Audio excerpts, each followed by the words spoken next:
The night I betrayed my husband, he was asleep beside me, breathing softly, trusting me with a life I had already begun to fracture. Part 1: The life I was supposed to want. I used to think betrayal had a sound. Something loud. Something shattering. A door slamming. Glass breaking. A scream that echoes. But the truth is, it was silent. It sounded like the hum of our refrigerator at midnight. Like the tick of the clock above our bed. Like my husband breathing slow and steady, inches away from me while my mind wandered somewhere it shouldn't. My name is Evelyn. I'm 32 years old. I've been married for 7 years. And for most of that time I was good. I was loyal. I was everything people mean when they say she has a beautiful life. And that's what made it dangerous. Because nothing was wrong. Daniel and I met the way adults are supposed to meet, through mutual friends, at a dinner party where the wine was too expensive and the conversation too polite. He wore a navy blazer and asked thoughtful questions. He laughed softly. He listened. He still listens. We married after 2 years. A fall wedding. Warm colors. Candles everywhere. My mother cried the moment I walked down the aisle, and Daniel squeezed my hands like he was grounding himself in me, like he couldn't believe I was real. For a long time that was enough. We built a life that looked solid from the outside. A townhouse with white trim. Sunday grocery runs. Vacations booked months in advance. We hosted dinners, toasted promotions, talked about children in vague someday language. People told me I was lucky, and I agreed out loud. But inside something began to thin. Like fabric wearing away so slowly you don't notice until light starts coming through. It started with restlessness. I'd lie awake after Daniel fell asleep, staring at the ceiling fan as it spun shadows across the room. I think, is this it? And then I'd feel ashamed for even asking. Because what kind of woman questions happiness when it's handed to her so neatly? I told myself it was normal. That everyone wonders. That marriage wasn't supposed to feel like fireworks forever. That comfort was the real prize. Still, I missed something I couldn't name. I missed being seen in a way that felt electric. I missed the feeling of being a question instead of an answer. I missed parts of myself I didn't know how to ask Daniel to wake up. And then came Marcus. He arrived without ceremony. New hire at the firm where I worked as a project coordinator. He wasn't particularly striking at first glance. Dark hair, slightly rumpled suits. Eyes that lingered just a second longer than polite. He sat 2 desks away from me. The first time we spoke, it was about a printer jam. I remember this because I still replay it sometimes like a warning I ignored. He smiled when I swore under my breath and said, "That thing feeds on frustration. You have to stay calm or it wins." I laughed. Too quickly. Too openly. Felt good to be funny again. We started having coffee together in the mornings. Innocent. Safe. Just coworkers. He asked about my life. I mentioned my husband. He nodded, respectful, never crossing lines. That made it easier to cross them myself internally. Marcus had a way of asking questions that didn't feel like small talk. He remembered details. He followed up.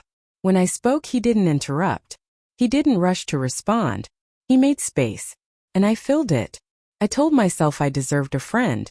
That marriage didn't mean emotional isolation. That Daniel trusted me. And I'd never give him a reason not to. That was my first lie. The second was subtler. I can stop anytime. The third was the most dangerous. This doesn't mean anything. But meaning has a way of growing quietly. There were moments, small, almost laughable ones, that should have stopped me. The way my heart kicked when Marcus texted. The way I chose outfits differently on days I knew we'd work closely. The way I talked about him at home and waited for Daniel to ask more questions. He never did. Daniel trusted me completely. That trust wrapped around my guilt like a blanket, muffling it. And then one night, after a late deadline and too many hours staring at spreadsheets, Marcus and I walked out together into the city air. It was raining. Not hard, just enough to blur the streetlights into something cinematic. He offered to walk me to my car. I said yes. We stood under the awning, rain whispering around us, and neither of us moved. He looked at me. Not like a colleague, not like a friend, but like someone who was choosing his words carefully. "Can I ask you something?" he said. I nodded. "When was the last time you felt alive?" The question landed heavier than it should have. I thought of Daniel asleep beside me. of our calendar color-coded with responsibilities, of how long it had been since I'd surprised myself. I don't know, I said honestly. Marcus didn't smile. He just nodded like he understood something unspoken. That was the moment. Not the kiss. Not the touch. The moment I admitted to someone else that I was missing something. That night, I drove home with my hands shaking on the steering wheel. I crawled into bed next to my husband, who wrapped an arm around me instinctively, half asleep, murmuring my name. And instead of comfort, I felt panic. Because I knew something had shifted. Not outwardly. Not yet. But inside me a door had opened. And I hadn't closed it. Part 2. The door I left open. I tried to close it. That's what I told myself the next morning as I stood in front of the bathroom mirror. Toothbrush in my mouth. Eyes too wide like I'd been caught doing something illegal. I stared at my own face and waited for it to look different. Like betrayal would show up as a bruise, a mark, a crack in the skin. But I looked the same. Daniel knocked lightly on the door the way he always did. Even though we'd lived together for years. Even though it was our bathroom. "You almost out?" he asked, voice soft with sleep. 2 minutes, I said, and my voice sounded normal too. That was the scariest part. When he kissed me goodbye before work, it was routine.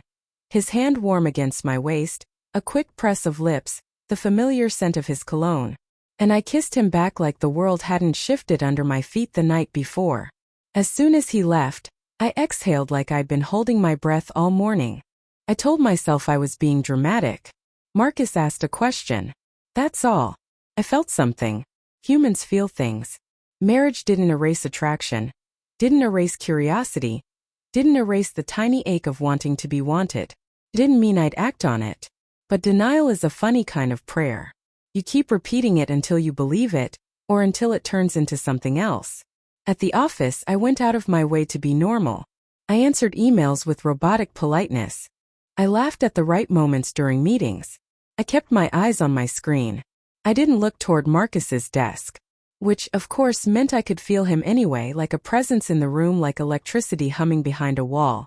Around 10, my phone buzzed. Marcus, morning. You make it home okay? My chest tightened. I stared at the message for too long. The cursor hovered in my mind like a dare. I could ignore it. That would be the smart thing. The safe thing. The loyal thing. But I didn't. Mia, thanks for walking me. Rain was wild. A harmless reply. Just courtesy. A minute passed. Marcus, wild, huh? You seemed far away. My fingers froze. He'd noticed. That was the problem, he noticed things. Daniel noticed things too, but in a different way. Daniel noticed if I was stressed. If I needed a break. If I'd skipped lunch. Marcus noticed the part of me that was quietly starving. I didn't respond. I forced myself to set the phone down. I opened a spreadsheet. I pretended numbers mattered more than the pulse in my wrists. But all day, I felt like I'd left a candle burning in another room. When lunch came, I avoided the break area. I ate at my desk. I told a coworker I had a headache. It wasn't exactly a lie. At 4:30, as the office began to soften into end-of-day chatter, Marcus stopped by my desk. He didn't lean. He didn't invade my space. He simply stood there with a folder in his hands like any other coworker. Hey, he said, quiet enough that no one else could hear. You okay? I swallowed. Yeah. His eyes held mine just a second too long. Not hungry. Not aggressive. Just present. If you ever want to talk, he said, I'm around. Then he walked away like he hadn't just dropped a match into dry grass.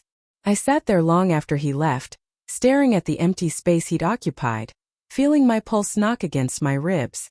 I hated myself for how much I liked it. That night, Daniel made pasta. He was humming under his breath, chopping garlic like he was born to do it. He poured me a glass of wine without asking because he knew what I liked. He asked about my day and listened with real attention, even when I gave him a boring answer. I'm thinking we should plan a weekend away, he said casually, stirring sauce. Just us. No phones. No work. Maybe a cabin? A cabin. Quiet. 2 people alone. The life I'd chosen. I smiled and it probably looked real. That sounds nice. Daniel turned, wiped his hands and kissed my forehead. You've been a little off lately, he said gently. I just want you happy. There it was. The knife twist. I wanted to confess right then. Not the whole truth, not anything dramatic, just the tremble of it. I wanted to say, I don't know what's happening to me. I don't like the way my mind is wandering. Please anchor me. But I didn't. Because I was afraid of his face changing. Afraid of him seeing me differently. Afraid that if I admitted I was vulnerable to someone else's attention, it would make me less his wife and more something broken. So I did what I was starting to do best. I swallowed it. After dinner, Daniel suggested a movie. He curled beside me on the couch, his arm around my shoulders, his fingers absent-mindedly tracing the skin of my arm. And I relaxed a little. Until my phone lit up on the coffee table. I didn't have to check it to know. Daniel didn't notice. He was focused on the screen. He laughed at something and squeezed me closer. My hand moved anyway, slow, casual, like muscle memory. Marcus. I didn't mean to make you uncomfortable. Just you deserve to feel alive. My throat went tight. My eyes stung like I'd been insulted, but it didn't feel like an insult. It felt like someone had named a bruise. I stared at the message until the letters blurred. Then, without thinking, I typed, "Me, you don't even know me." 3 dots appeared almost instantly. Marcus. I know enough to know you're not as okay as you pretend. My heart beat so hard it felt like it might shake the room. Daniel's arm was still around me. Daniel's warmth was still against my side. Daniel was still laughing softly at the movie like our life was perfectly intact. And I was texting another man in the dark like it was oxygen. I set the phone down with shaking fingers. I told myself that was it. That was the line. That was enough proof I needed to stop. I'd flirted with danger long enough. But that night, I dreamed of rain and streetlights and Marcus's voice asking me questions that made my skin hum. And when I woke up, Daniel was sleeping with his face turned toward me, peaceful, trusting. The sight of him should have made me repent immediately. Instead, it made me feel trapped. That's a terrible thing to admit. And I want you to understand. Daniel wasn't trapping me. He didn't cage me. He never controlled me. The trap was my own fear of being the villain, fear of being selfish, fear of wanting something I couldn't even define. Over the next week, I did everything wrong in the name of trying to do everything right. I avoided Marcus in person, but I didn't tell him to stop texting. I kept my marriage running smoothly, but I started living like a double exposure. One version of me smiling at my husband, another version of me reading messages in secret. It wasn't passionate. Not yet. It was worse than that. It was intimate.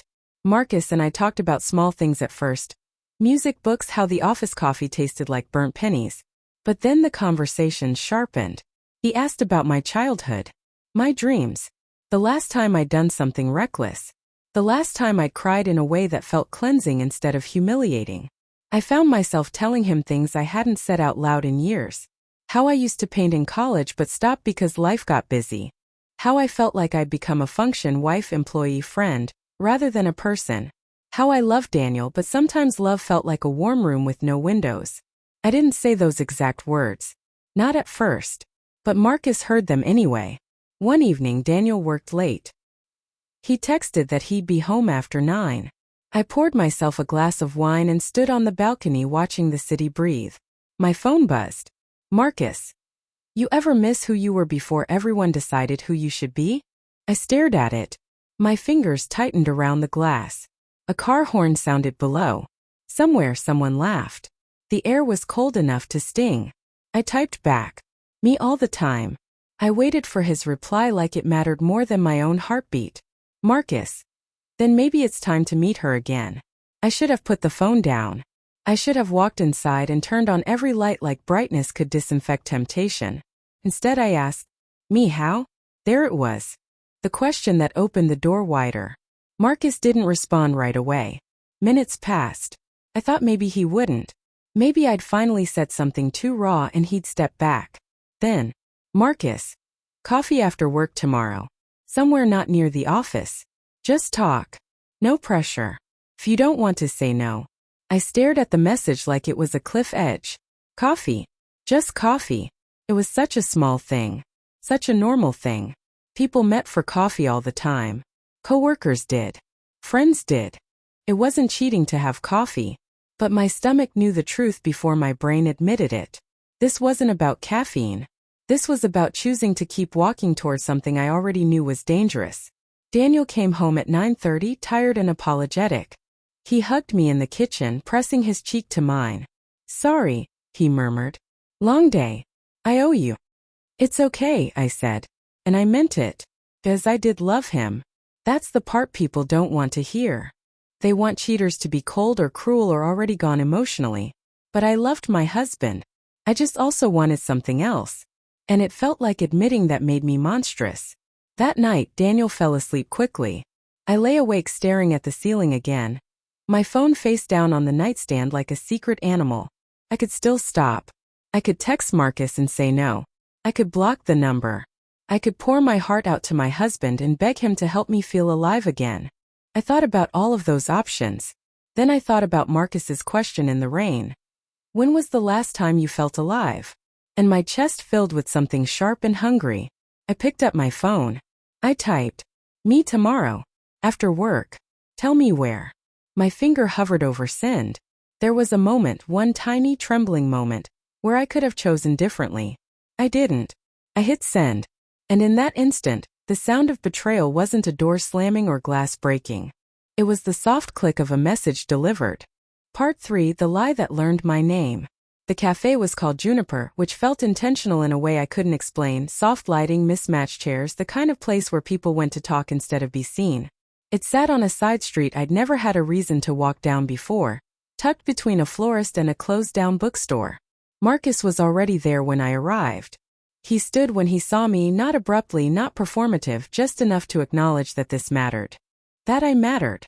He wore a charcoal sweater, sleeves pushed up, hands wrapped around a mug like he was grounding himself too. "You came," he said. "I said I would," I replied, and immediately hated how defensive it sounded. We sat, ordered coffee, smiled politely at the barista like this was normal. My wedding ring felt heavier than usual. I turned it without realizing, metal cool against my thumb. For a few minutes we talked about nothing. Work gossip. A book he was reading. The rain again. It had followed us, tapping lightly against the windows like a reminder. Then Marcus leaned back and said quietly, "You don't have to be here if you don't want to be." "I do," I said too quickly. He nodded. "Okay." Silence stretched, not awkward, just honest. He waited. Didn't fill the space. "I'm married," I said finally. "I know. I love my husband." "I know that too." The way he said it, without judgment, without challenge, made my throat tighten. "Then why am I here?" I asked, more to myself than to him. Marcus looked at me like he was choosing each word with care. "Because wanting doesn't mean you don't love. It just means you're human." That sentence should have sent me running. Instead, it felt like permission. I told him things I hadn't planned to say out loud. About the nights I lay awake. About how safe my life felt. And how suffocating that safety could be when it left no room for surprise. About how I missed myself. He listened. Always listening. "I'm not asking you to blow up your life," he said at one point. "I'm not asking you for anything." "I know," I whispered. That was the problem. He wasn't pushing. He wasn't demanding. He wasn't trying to take. He was simply there. When we left, it wasn't dramatic. No lingering touches. No kiss in the rain. Just a shared look. A quiet understanding that something had shifted from hypothetical to real. In the car, my hands shook so badly I had to sit for a minute before turning the key. At home, Daniel was cooking again. Music playing. Same rhythm. Same warmth. "How was your day?" he asked. "Long," I said. He kissed my cheek. "I saved you the corner piece." That night, I cried in the shower so he wouldn't hear me. Because the lie had learned my name. Over the next few weeks, the balance became impossible. Marcus and I met again. Then again. Always under the guise of just talking. Always in places where no one knew us. Always stopping just short of what could be called betrayal, if you squinted hard enough. But emotional boundaries erode faster than physical ones. I started anticipating his messages. I started measuring my days by whether I'd see him. I started editing myself at home, holding back stories, saving reactions, conserving pieces of me like currency. Daniel noticed. "Did I do something?" he asked one night, voice careful. "No," I said. "Too fast." Again. He didn't argue. That hurt more than if he had. The first time Marcus touched me, it wasn't intentional. We were laughing, actually laughing, over something stupid, and his hand brushed mine. Just a brush. But it was like static. Like my body recognized something before my mind caught up. I should go, I said, standing abruptly. He didn't stop me. That restraint, the way he could have pulled me back and didn't, made it worse. The second time there was no accident. We were standing close. Too close. The air thick with all the things we weren't saying. This is where we stop, I said. He nodded. If you want. I didn't move. Neither did he. The kiss was soft. Almost reverent. No rush. No hunger, just connection. And when it ended, I felt something crack open inside me. Not guilt. Grief. Because I knew then that there was no version of this where everyone stayed whole. I went home and slept beside my husband, my lips still tingling, my heart split in two directions. And in the dark, I realized the truth I'd been avoiding. I hadn't fallen out of love with Daniel. I'd fallen in love with a version of myself I only remembered when I was with someone else. And that was the most dangerous betrayal of all. Part 4. The weight of what I didn't say. There's a moment, right before everything collapses, where life looks deceptively normal. That's where I lived for weeks. Daniel and I went grocery shopping. We argued about nothing important. We folded laundry together in silence that used to feel comfortable and now felt like a test I was failing. He reached for my hand in public and I let him. I smiled in photos. I answered texts. I slept beside him. And I carried a second life inside my chest like a secret organ. Marcus and I crossed the line fully on a Tuesday afternoon, which felt cruel in its ordinariness. No dramatic build-up. No wine. No music. Just inevitability. We were in his apartment, neutral territory we called it, like that made it less wrong. We'd been talking for hours, sitting too close, bodies angled toward each other like magnets that had finally given up resisting. You don't have to do this, he said quietly, forehead resting against mine. I won't think less of you if you walk away. I know, I whispered. And still I stayed. The moment itself wasn't explosive. It was tender. Slow. Achingly gentle. The kind of intimacy that makes you forget the rest of the world exists. And then it was over. I lay there afterward, staring at the ceiling, my heart pounding with something that wasn't satisfaction or relief. It was horror. I can't do this again, I said, voice flat. Marcus turned toward me, searching my face. I don't regret it, he said carefully. But I don't want to be the reason you lose yourself. I laughed brittle. I think that already happened. I went home in a daze. Daniel was already there, working on his laptop at the dining table. He looked up when I came in, smiling automatically. Hey, I made soup, he said. You sounded tired this morning. Something inside me broke then. Not loudly. Just silently, like bone giving way under pressure. I went to the bathroom and vomited. That night, Daniel reached for me in bed. I froze. What's wrong? He asked immediately. I'm just exhausted, I said, staring at the wall. He pulled his hand back like he'd touched something hot. Okay, he said softly. We can just sleep. The distance between us felt infinite. I cried into my pillow without making a sound. Guilt isn't a single emotion. It's a collection of them: shame, fear, disgust, longing. All tangled together so tightly you can't tell which one hurts most. I tried to end things with Marcus. I really did. I can't keep doing this. I told him over coffee, my hands wrapped around the mug like a shield. I'm destroying something good. He didn't argue. That was his curse and his kindness. I don't want to be your escape, he said. I wanted to be your mirror. I nodded. I know. We hugged goodbye. Just a hug. Long, painful. I told myself that was closure. But endings are messy when feelings don't follow rules. We slipped. Once more. Then again. Each time telling ourselves it was the last.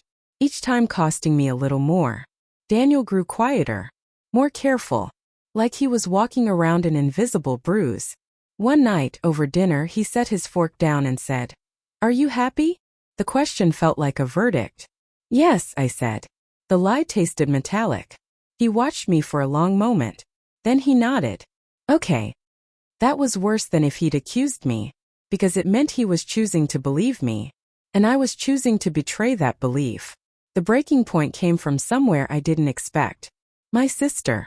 She stopped by unannounced one afternoon, arms full of groceries, smile bright. She hugged me hard, then pulled back and frowned. "You okay?" she asked. "You look hollow." I laughed it off. Made excuses. Poured wine. She didn't buy it. Later, when Daniel stepped out to take a call, she leaned in and whispered, "What aren't you telling him?" The question hit too close to the truth. I shook my head. Nothing. She studied me like she used to when we were kids, like she could see straight through the performance. "Just remember," she said gently, "secrets don't disappear. They rot." That night I barely slept. By morning I knew something had to change. I couldn't keep living split in half. I met Marcus one last time. "This has to end," I said, tears already falling. "For real?" He nodded, eyes wet. "I know. Please don't make this harder." He reached out, brushed my hair back, then dropped his hand. "Go choose your life," he said. "Whichever one that is." I walked away without looking back. And for the first time since this began, I felt something close to resolve. But here's the thing no one tells you. Ending the affair doesn't end the damage. The silence between Daniel and me stretched until it felt like something alive. He was kind. Too kind. He didn't push. He didn't accuse. He waited. And every day I didn't tell him the truth, the weight grew heavier. One evening, as we were getting ready for bed, he stood in the doorway and said, "I miss you." "I'm right here," I said. He shook his head slowly. "No, you're not." I felt the words settle deep in my chest. 'Cause he was right. And I knew then that I had reached the edge. The truth was waiting. And it was going to hurt, no matter how gently I delivered it. Part 5. The truth has a voice. I didn't plan the confession. I thought I would. I imagined sitting Daniel down, choosing the right words, cushioning the truth like fragile glass. I rehearsed versions in my head while driving, while showering, while lying awake beside him. None of them survived reality. It happened on a Thursday night, after dishes, after the TV had been turned off, after the house settled into that quiet that usually meant peace. Daniel stood at the sink, drying a plate he'd already dried once. I watched him from the doorway, noticing details I'd taken for granted for years. The small scar on his knuckle, the way he leaned slightly to the left when he was tired. "I'm scared," he said suddenly. My heart dropped. "Of what?" I asked, even though I already knew. He turned to face me. His eyes were steady, but something in them looked braced, like he was preparing for impact. "I feel like I'm losing you," he said. "And I don't know why." The room felt smaller. The air thick. I opened my mouth to lie. I'd gotten very good at it. But something about the way he said losing, not angry, not accusatory, just afraid, broke through whatever defenses I had left. "I need to tell you something," I said. He didn't interrupt. He just nodded and set the plate down carefully, like he didn't trust his hands. We sat on the couch. Not touching. The space between us felt deliberate, ceremonial. I stared at the coffee table. "I haven't been honest," I began. He inhaled slowly. "Okay. There's someone else." The words landed like a dropped book, dull, heavy. Daniel didn't react the way I expected. No shouting.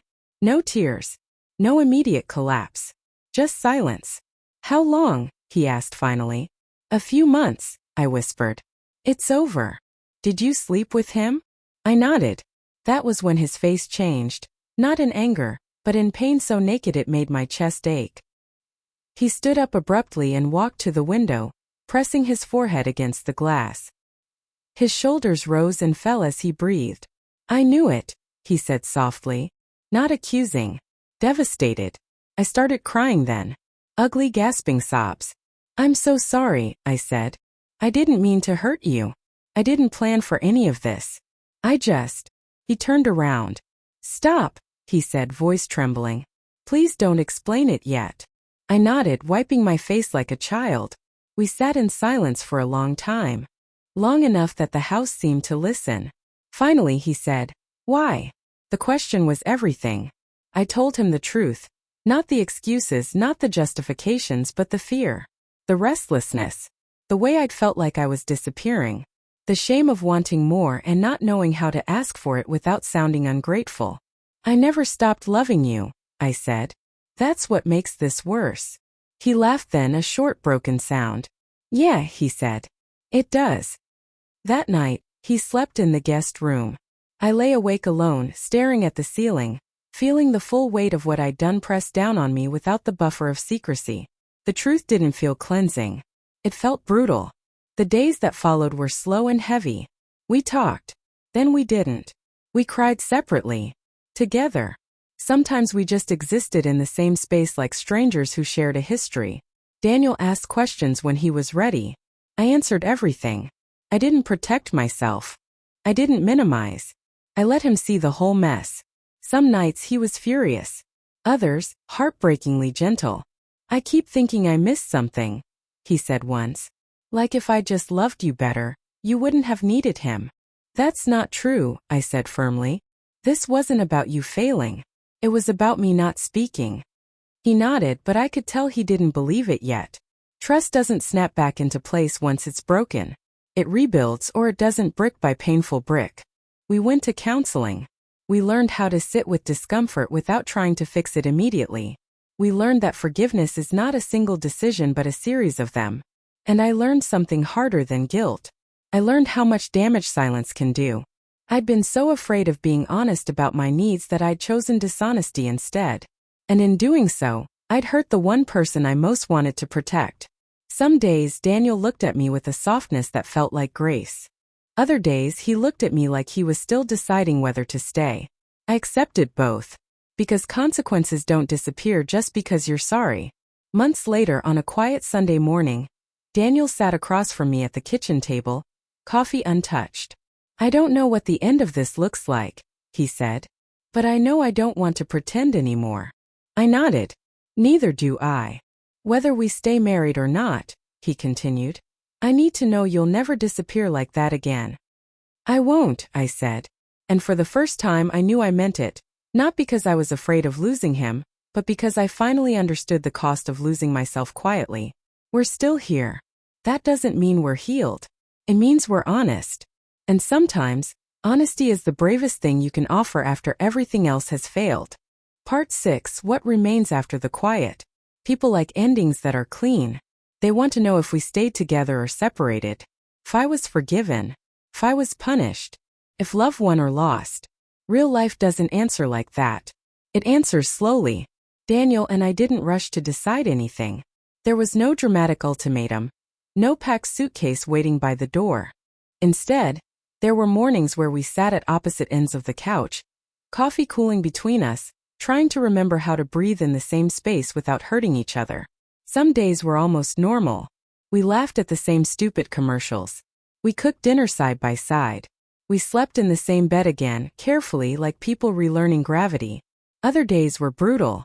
A song would come on in the car and he'd go quiet. A question would slip out. Did you ever think of him when you were with me? And I'd answer honestly, even when the truth made him flinch. There were nights he cried in my arms and nights he couldn't stand to touch me at all. I learned that remorse isn't loud. It's patient. It's waking up every day knowing you don't get to rush someone else's healing. Marcus faded from my life completely. No messages. No updates. No dramatic goodbye. Just absence. Sometimes I missed him. Not the man, but the mirror he'd held up to a part of me I'd neglected. Therapy taught me that truth gently. What I thought I'd found in him was something I needed to reclaim within myself. That was my work to do. Alone. Daniel had his own work. One evening, months after the confession, he surprised me by saying, I'm angry again. I nodded. That makes sense. He studied me. You don't try to fix it anymore. I can't, I said. I can only stay. He reached for my hand then. Not automatically. Intentionally. That mattered more than forgiveness. A year later we were different people. Not healed. Not untouched. But real. We talked more than we ever had in our marriage. About desire, fear, resentment, dreams we'd buried because adulthood felt safer that way. We learned how to ask uncomfortable questions before they turned into secrets. Somewhere along the way, Daniel said something I'll never forget. I don't trust you the way I used to, he said. But I trust you in a new way. I trust that you'll tell me when something is wrong, even if it scares you. I cried then. Not from pain but from understanding.